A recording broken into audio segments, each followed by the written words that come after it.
오늘은 방금 읽은 누가복음 18장 35절서부터 사실 19장 그 다음 장의 10절까지 전체적으로 같이 보면서 제목은 제가 소경부터 세리까지 이렇게 제목을 지었습니다.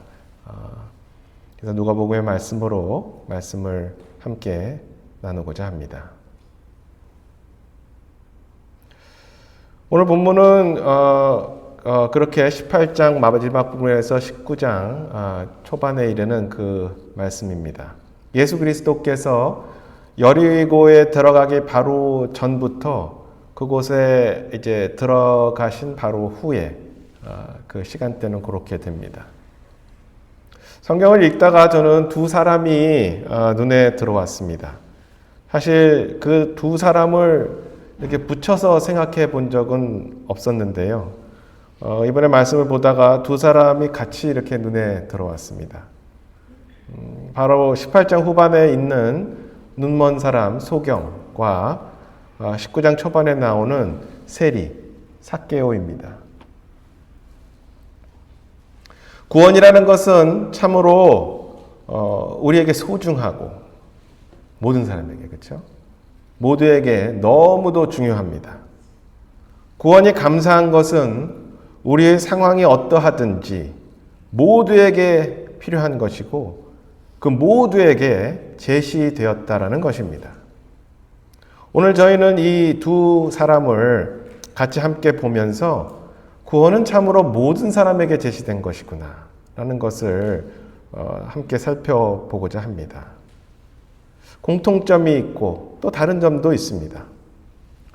첫 번째로 구원은 지금 죄를 그 사람이 인지하고 있든 스스로 자신이 죄인이라고 생각하면서 인지하고 있든 아니면 스스로 날 때부터 죄인이라고 생각하고 있든 혹은 스스로 지금은 잘났고 별로 그렇게 잘못한 것도 없고 죄가 스스로 없다고 생각하든 그 자신의 상태와 믿음과 상관없이 모든 사람에게 구원은 필요합니다.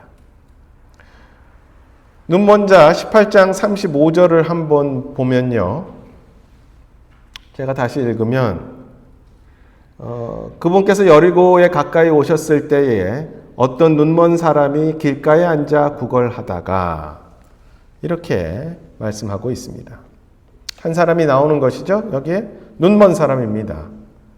언제부터 눈이 멀었는지는 잘 모르지만 참으로 소경의 삶, 눈이 먼 사람의 삶은 엄청나게 제약이 심했죠. 지금도 그렇고 말이죠.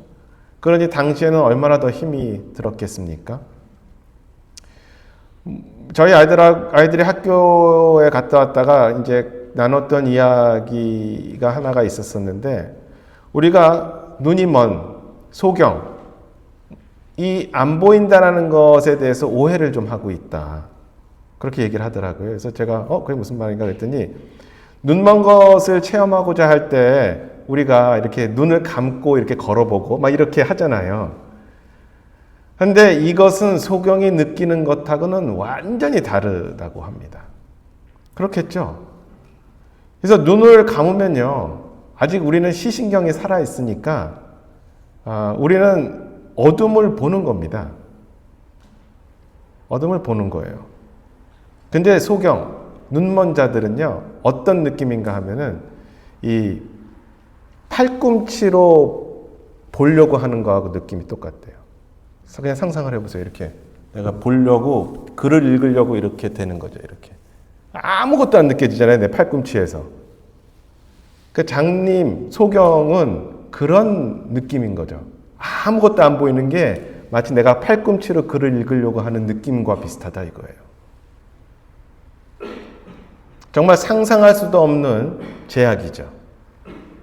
수많은 정보가 우리 눈을 통해서 들어오지 않습니까? 그러니 그 삶이 얼마나 어렵고 힘들겠습니까?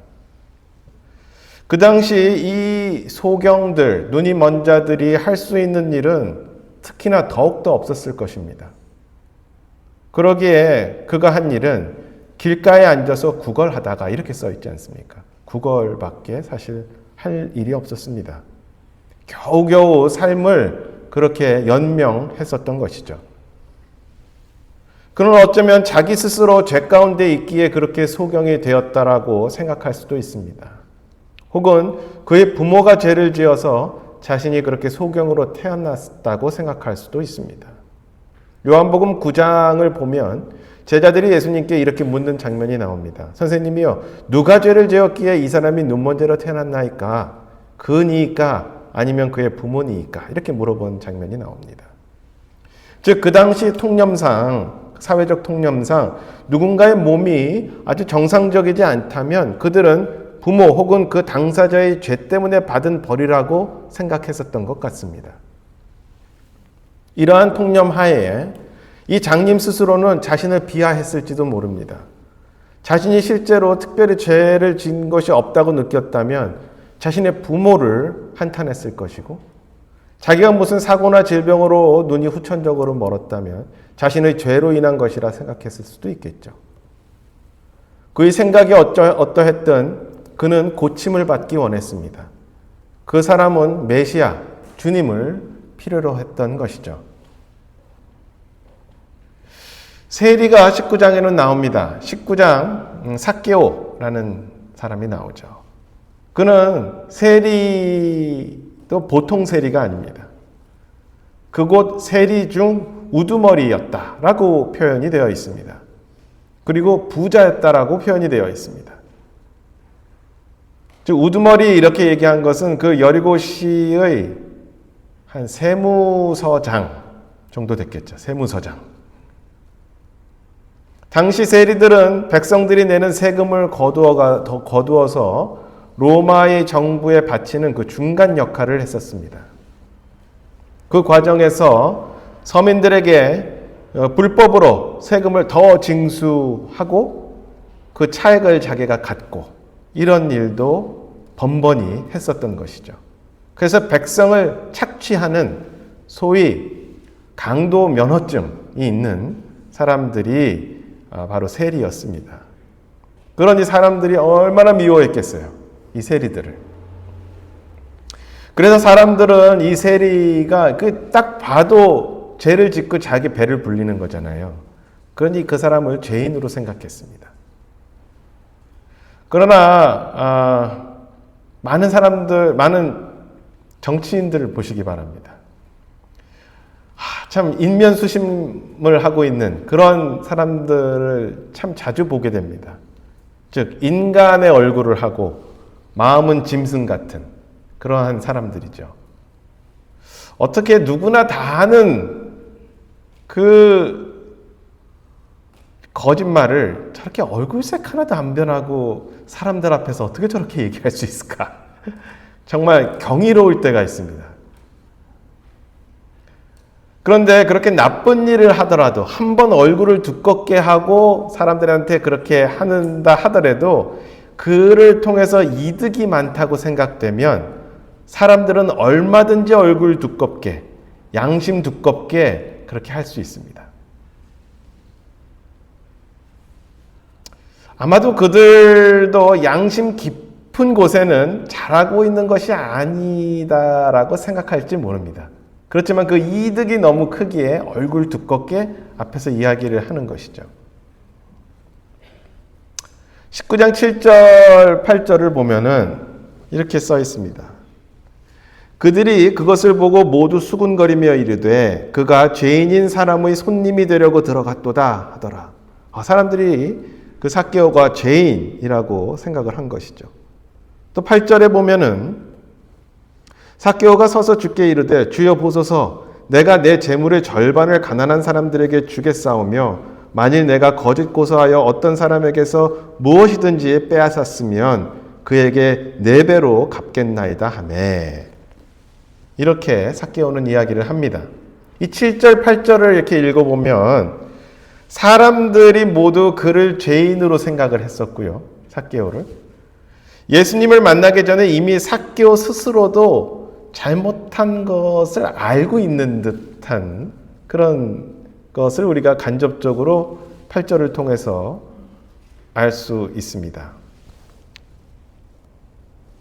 분명히 거짓 고소한 적이 있었고 어떤 사람에게 재물을 빼앗았던 적이 있었던 것으로 보이죠.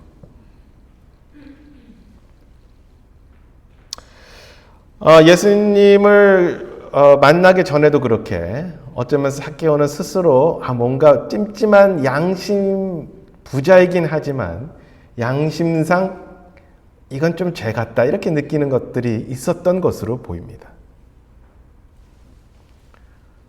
그렇게 그가 스스로 죄가 있다고 생각하든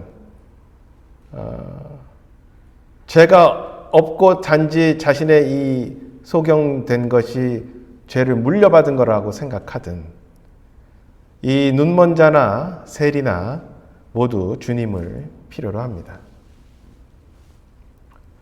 두 번째로 구원은 즉 예수 그리스도를 필요로 하는 사람은 부자이든 가난하든 유명한 자든 무명한 자든 어디에 살든 상관없습니다. 권력이 있든지 사회적 약자이든지 그것도 상관없습니다. 삭개오는 분명 사회의 강자였습니다. 남들에게 욕을 먹든 말든 그는 사회에서 강자였습니다. 그가 세금을 더 내라고 하면 낼 수밖에 없잖아요. 그러니 강자죠. 사회적으로. 많은 사람들이 그 금액이 정당하지 않다고 생각하더라도 어쩔 수 없이 내게 되어 있습니다. 왜냐하면 그가 사회 강자이기 때문에 그렇습니다. 대신에 이 눈먼 자는 사회의 약자였습니다. 그렇죠? 분명하죠. 구걸을 하면서 끼니를 때우는 그러한 약자였습니다. 그의 말은 아무 힘이 없었습니다. 소리치자 사람들이 조용히 해! 라고 얘기하잖아요. 그의 말은 아무 힘이 없습니다. 그의 행동은 아무 영향도 주지 않습니다. 그의 구걸은 도리어 사람들을 귀찮게 하기만 합니다. 그러나 이 두 부류의 사람 모두 세리이던 아니면은 저 끝에 정말 저 아래 최아래에 있는 소경이든 아니면 사회의 권력자이든 그 사이에 껴있는 모든 사람이 사실 모두 주님을 필요로 한다는 것이죠.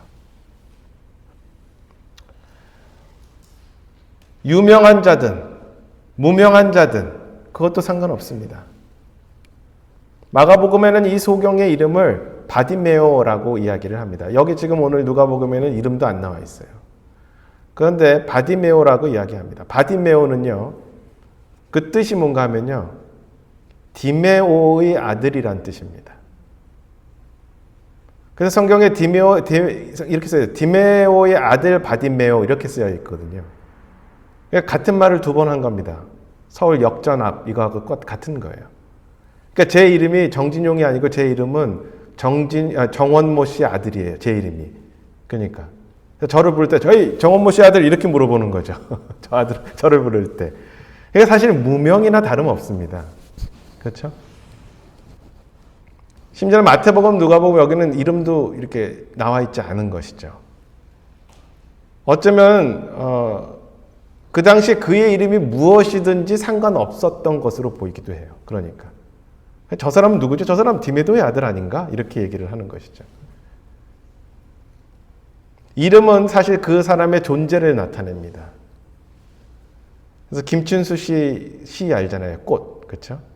그래서 그걸 보면은 그의 이름을 불러주었을 때 그는 나에게로 와서 꽃이 되었다. 이런 시가 있습니다. 이름이 불려졌을 때 그의 존재가 드러난다. 이런 뜻이죠. 그러나 세리 삭개오는 분명히 이름이 딱 나와 있죠. 삭개오 이렇게 딱 나와 있습니다.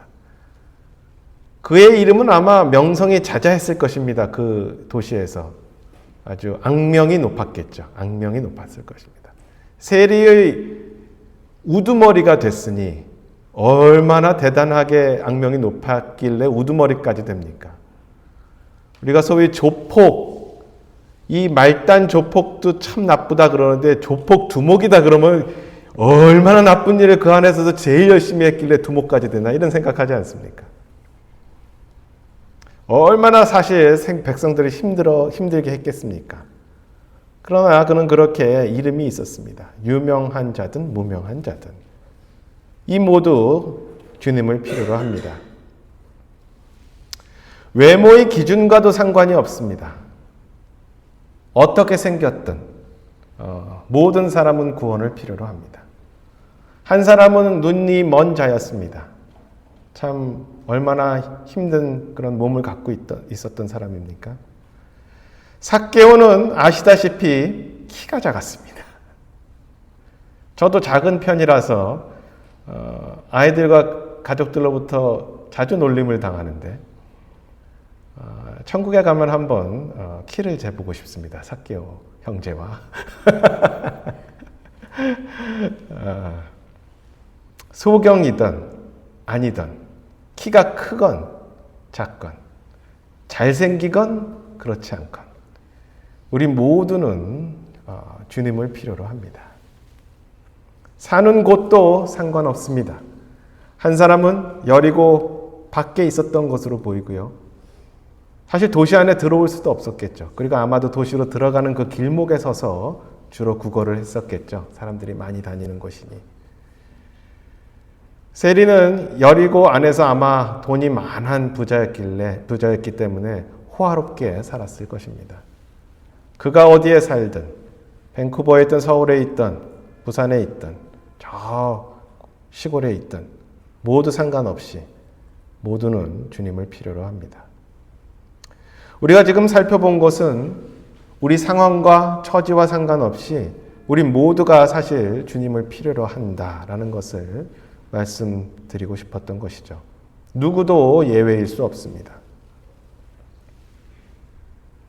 어쩌면 성경은 모든 사람이 주님을 필요로 한다는 것을 알려주시기 위해서 여리고성 암과 박에 살고 있는 대표적인 어쩌면 두 인물을 그렇게 연이어서 붙여서 이야기했을지도 모르겠다라는 생각을 하게 되었습니다. 우리는 또한 이 둘을 통해서 그들의 상황과 지위와 환경이 어떠하든 주님을 구하는 방법이 그러나 또한 같음을 우리는 보게 됩니다. 첫째로 자신의 필요, 특히 영적인 필요를 인식해야 됩니다. 모든 사람은. 이 소경이나 세리는 계속해서 자신의 어떤 필요가 있었음을 인식해 왔음을 우리는 오늘 말씀을 통해서 짐작할 수 있습니다. 그것은 둘 다 예수님이 지나가신다라는 이야기를 들었고 거기에 대해서 딱 반응을 했었던 것을 보면 알 수 있죠. 그들은 이미 예수님에 대한 어떤 소식들을 그렇게 들었을 것입니다. 그분이 하셨던 기적들과 여러 가지 말씀들, 그분이 죄를 용서하신다라는 것, 그러한 이야기들을 들었을 것입니다.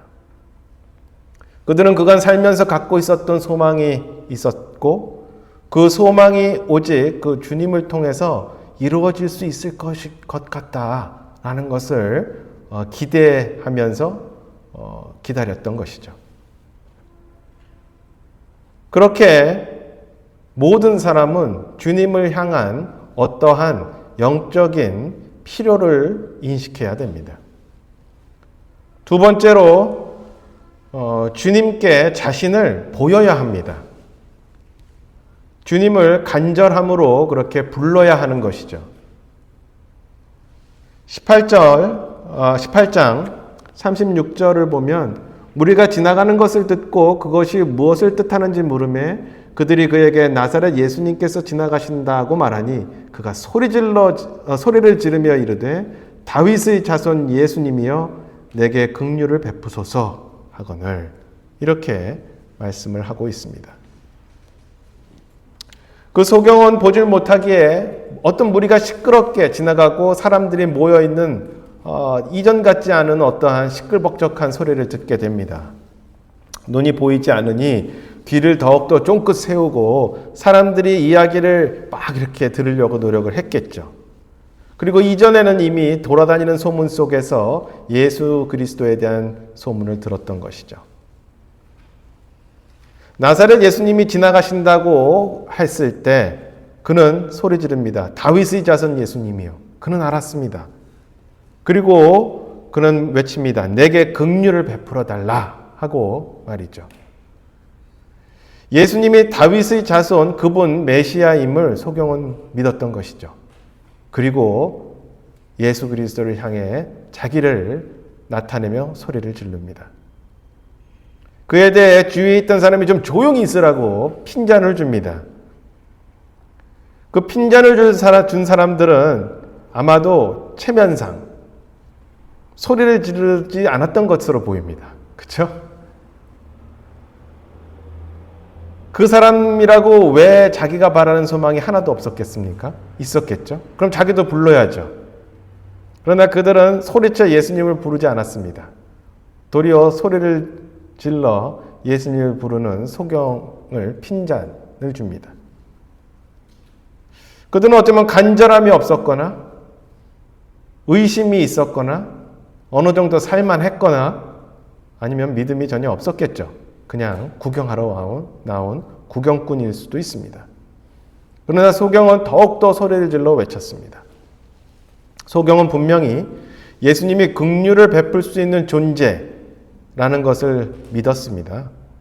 그 많은 군중 가운데 자신의 소리를 들을 수 있게 그냥 소리를 질렀습니다. 자신의 필요가 진정 있다면 예수 그리스도를 부르는데 무슨 체면이 필요합니까? 그렇죠? 19장 3절을 보면 이렇게 쓰여 있습니다.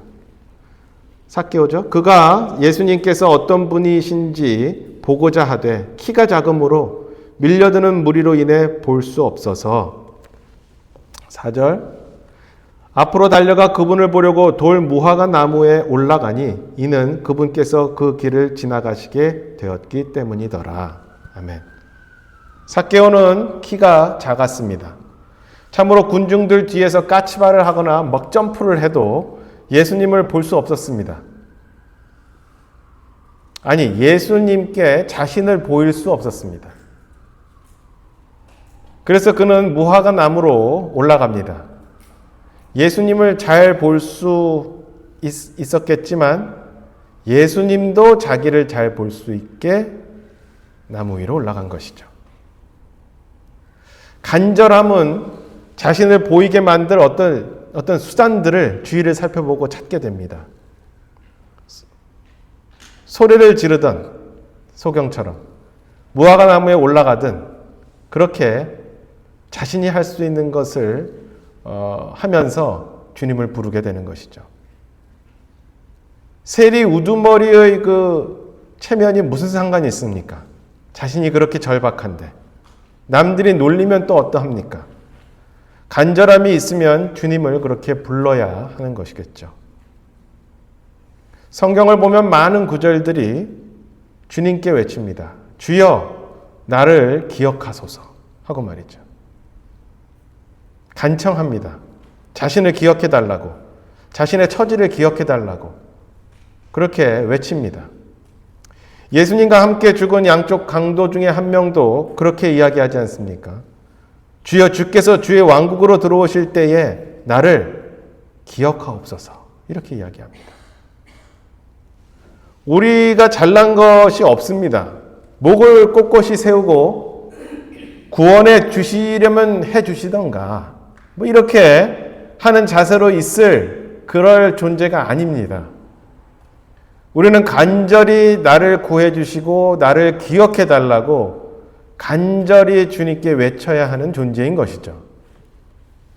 그런데 많은 사람들은 팔짱을 끼고 해주시려면 해주시던가 라의 자세로 서 있습니다. 방관자의 자세로 말이죠. 세 번째, 주님이 부르시면 주님께 가야 한다는 것입니다. 참으로 감사한 것은 우리가 간절히 주님을 그렇게 구할 때 주님은 한 번도 그 외침을 지나치지 아니하시고 구원으로의 새 생명으로의 초대를 하신다라는 것입니다. 그 소경에게 주님께서는 이렇게 말씀하십니다. 40절에 18장 예수님께서 서서 그를 데려오라고 명령하시니 그가 가까이 오매 그분께서 그에게 물어. 이렇게 얘기하십니다. 그렇죠? 세리에게도 19장 5절에 예수님께서 그곳에 이르사 위를 보시고 그를 보며 그에게 이르시되 삭개오야 속히 내려오라. 오늘 내가 반드시 내 집에 머물러야 하겠노라 하시니. 아멘. 주님은 그렇게 자신을 예수 그리스도를 찾는 사람들에게 다가가셔서 이리로 오라 라고 초대를 하십니다. 중요한 것은 그 초청을 받아들이는 것이죠. 그렇게 네 번째 초청이 되었다면 모든 사람들은 그 초청이 되었다면 반드시 그 초청에 응답하여 초청을 받아들여야 한다는 것입니다. 그들이 이 예수님의 초청을 즉각 받아들이지 않았다면 몇 번의 기회가 더 있었을까요? 아마 어쩌면 그 기회가 다시 오지 않았을 수 있습니다. 주님의 초청이 있었을 때 모든 사람은 반드시 즉각적으로 대답하고 받아들여야 합니다. 세리가 내가 오늘 너희 집에 가리라 라고 얘기를 했을 때 오늘 밤은 좀 곤란한데요. 집도 치워야 되고 오늘 중요한 약속이 있어서 그렇게는 조금 어려울 것 같습니다. 그렇게 얘기하면 다음 기회가 또 올까요? 안 왔을 가능성이 매우 높습니다. 기회가 지나가면 다시 오지 않을 수 있습니다. 다섯 번째로 그렇게 초청을 받아들이면은 즉각적으로 그렇게 받아들여서 yes sir 하고 받아들여야 된다는 것이죠. 소경에게 주님은 이렇게 말씀하십니다. 예수님께서 그에게 이르시되 내 시력을 받으라 내 믿음이 너를 구원하였도다 하시니. 초청은 모든 사람에게 주셨습니다. 그 초청은 믿음으로 받아들이는 것입니다. 그렇죠? 초청을 받아들이는 책임은 우리에게 있습니다. 능력은 주님에게서 오지만 받아들이는 책임은 우리의 믿음에 있습니다. 초청을 받아들이지 않으면 그 간절함과 예수 그리스도의 초청과 우리 집에 오십시오라고 했지만 그 다음에 믿음으로 예수 그리스도를 받아들이지 않으면 그게 무슨 소용이 있겠습니까? 삭개오에 대해서는 이렇게 말씀하십니다. 그가 속히 내려와 기쁘게 그분을 받아들임으로 이렇게 얘기를 하죠. 그분을 받아들인 것입니다. 초청을 하고 예수 그리스도를 받아들인 것이죠. 주님으로. 사람들에게 초청을 했었을 때 초청에 응한 다음에 예수님을 그리스도를 받아들이는 진정으로. 이 기회는 주님께서 여러 차례 주실 수 있지만 한 번의 기회일 수도 있고 이전의 기회가 마지막 기회일 수도 있는 것입니다. 왜냐하면 우리는 언제든지 죽을 수 있기 때문에 그렇습니다. 2016년 미국 버지니아 해변에서 로티 미셸 벨크라는 사람이 생일 겸 결혼 기념을 축하하고 있었습니다. 그때 갑자기 돌풍이 부른 거예요. 해변에서. 해변에 파라솔이 확 날아갔습니다. 그리고 확 떨어졌어요. 그 여인을 관통합니다. 앰뷸런스가 왔지만 이미 그녀는 사망한 뒤였습니다. 2024년 미국에서 레스터 하비라는 사람이 있었습니다. 중년 남성이고요. 그의 취미는 사냥이었습니다. 사냥. 그날도 사람들과 함께 사냥을 나갔습니다. 그날은 곰을 추적했습니다. 그는 곰을 쫓아갔습니다. 총을 막 들이대면서. 곰이 나무를 잘 타는 거 아시죠? 곰이 나무 위로 착착착착 올라갔어요.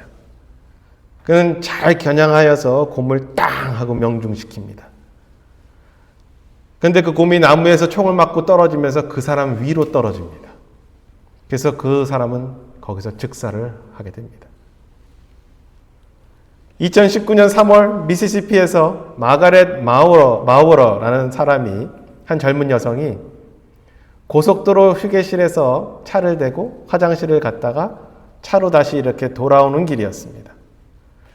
차에 거의 도착해서 차문을 열려고 탁 하는데 그때 멀리서 고속도로를 확 지나가던 트레일러에서 바퀴가 하나가 빠집니다. 바퀴는 300~400m 이상을 굴러서 하필 그 여자가 문을 열려고 하는 그 순간 그 여자를 덮칩니다. 그리고 그 여자는 그 자리에서 즉사를 합니다. 최근 뉴스인데요. 인도에서 가장 영향력 있는 재벌 중 한 명이 영국에서 폴로 게임 아시죠? 말 타서 이렇게 공을 이렇게 때리는 폴로 게임을 하러 갔습니다. 근데 경기 중에 벌에 입을 쏘이게 됩니다. 그리고 그 벌이 입에 들어가서 꾹꾹 삼켰어요. 근데 알레르기 반응이 갑자기 일어나서 거기서 죽게 됩니다. 며칠 전에 일어난 일입니다. 재벌이에요. 영국의 가장 영향력 있는 부호 중에 한 사람입니다.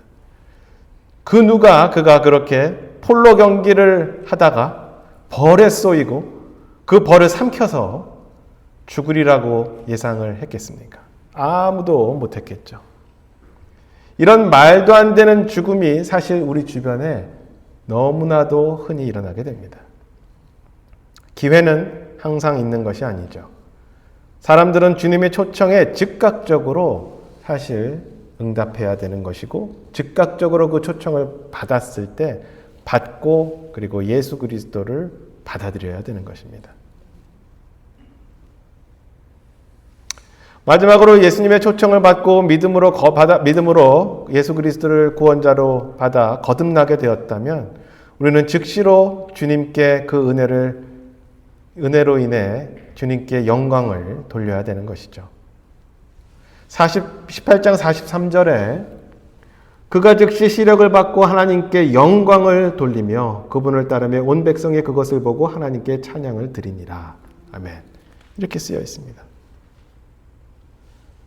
세리는 그가 할 수 있는 것을 즉각적으로 하겠다고 이야기를 합니다. 8절 아까 읽었었죠. 자기가 자신의 재산을 나누겠다. 그것은 믿음으로 그분을 받아들인 후에, 초청을 받아들인 후에, 그리고 예수 그리스도를 받아들인 후에 나온 그의 행위인 것이죠. 열매인 것이죠. 그 선행을 통해서 구원받은 것이 아니라 그는 주님께 받은 그 은혜가 감사해서 즉각적으로 그가 할 수 있는 일을 세리로서 생각을 하고 그것을 하면서 그 행위를 통해 주님께 영광을 올린 것입니다. 성도 여러분, 저는 여리고 안과 밖에서 소경 한 명과 세리 한 명을 설명한 성경이 우연으로 그렇게 말씀하신 것 같지 않습니다. 성경은 진정 세상 모든 사람의 그 상황과 환경과 나이와 건강과 지위와 재산과 상관없이 모든 사람이 예수 그리스도를 믿고 새 생명을 받아 거듭나기를 바라는 마음에서 성경이 기록되었다고 다시 한번 생각하게 됩니다. 여러분은 어떠십니까? 여러분 주위에 구원받지 못한 사람들이 있지는 않습니까? 저는 지난 진리와 생명 집회에서 설교한 것을 저희 가족에게 다시 링크를 해서 보냈습니다. 아직 구원받지 못한 가족이 있거든요. 저희 가족에 많거든요. 여러분의 가족의 구원이 의심스럽다면 말씀을 전하기를 부끄러워하지 마시고 전하시기 바랍니다. 교회 말씀에 링크 보내십니까? 가족 구원받지 못한 분이 있으면 보내시기 바랍니다. 왜냐하면 구원은 예수님께서 이 땅에 오신 가장 큰 목적이기 때문에 그렇습니다. 오늘 본문의 마지막 구절, 누가복음 19장 10절을 함께 읽고 예배를 마치겠습니다. 예수 그리스도께서 왜 오셨는지, 이것은 성경 전체 중에 가장 핵심 구절 중에 하나입니다. 10절을 함께 읽고 말씀을 마치겠습니다. 10절 시작. 사람의 아들은 잃어버린 것을 찾아 구원하러 왔느니라 하시니라. 아멘. 기도하겠습니다.